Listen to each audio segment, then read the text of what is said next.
यावर्षी जरा मला शेवया करायला उशीरच झाला. उशीर झाला म्हणून काय झालं, बनवायचे नाही का? तर बनवायचे. तर बघा मी इथं मस्तपैकी घरच्या घरी शेवया बनवत आहे गव्हाच्या, ते पण एकदम मॅगीसारखे सुटसुटीत आणि एकदम छान होतात. आपल्याला इथं साईज कमी जास्त पण करता येते. तर बघा इथे सगळ्यात अगोदर मी गहू भिजू टाकले होते 2-3 घंटे. नंतर छान सावलीमध्येच वाळू टाकले घरामध्ये. नंतर याला थोडं कोमट असतानाच चक्कीवर दळायला नेले. तर असं आपल्याला गव्हाचं पीठ म्हणजे शेवयाचं पीठ दळून दे म्हणायचं, तर असं करून देतात ते. नंतर हे चाळल्यानंतर हे असं रवा पडते. रवा पडल्यानंतर बघा हे आपल्याला पुन्हा साफ करून घ्यायचं आणि हे बघा हे पीठ आहे, याची आपल्याला शेवया करायची आहे.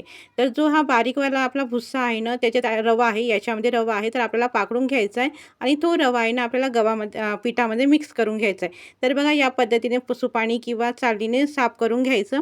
तर या पद्धतीने रवा मिळते बघा, कारण की दुकानातला रवा घेण्यापेक्षा हा रवा खूप छान राहतो आणि खूप छान आपल्याला शेव पण तयार होते. तर बघा थोडं मीठ टाकलं आहे 2 चमच आणि हे रवा आहे ना इथे मिक्स करून टाकला आहे गव्हातलाच रवा. तर इथं थोडा कोंडा आहे पण काही फरक पडत नाही, ते एकदम पौष्टिकच असते. तर इथं छान इथं थोडं पाणी टाकू आपल्याला गोळा तयार करून घ्यायचा. एकदम आसट पण नाही करायचं, म्हणजे ढिला नाही करायचा आणि एकदम रट पण नाही करायचा, एकदम मीडियममध्ये करायचं. जर ढिला केला तर शेवया एकमेकांना चिपकतात आणि रट केला ना आपल्या बोटांना खूप त्रास होते. म्हणून मीडियम रंगाचा आपल्याला तो गोळा तयार करून या मशीनमध्ये टाकायचं आहे. तर हे मशीन आपल्याला बरोबर फिट करून घ्यायची आहे. तर आता तर सगळे दुकानातूनच मशीनमध्ये करून आणतात, पण माझ्याकडे घरी मशीन असल्यामुळे मी हे करत आहे.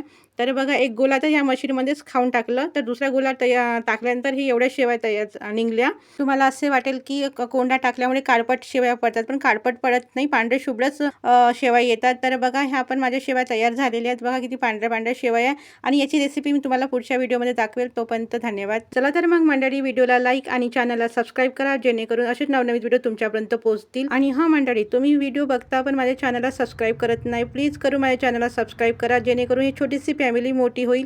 तोपर्यंत स्वस्त राहा, मस्त खा. भेटूया नेक्स्ट व्हिडिओला.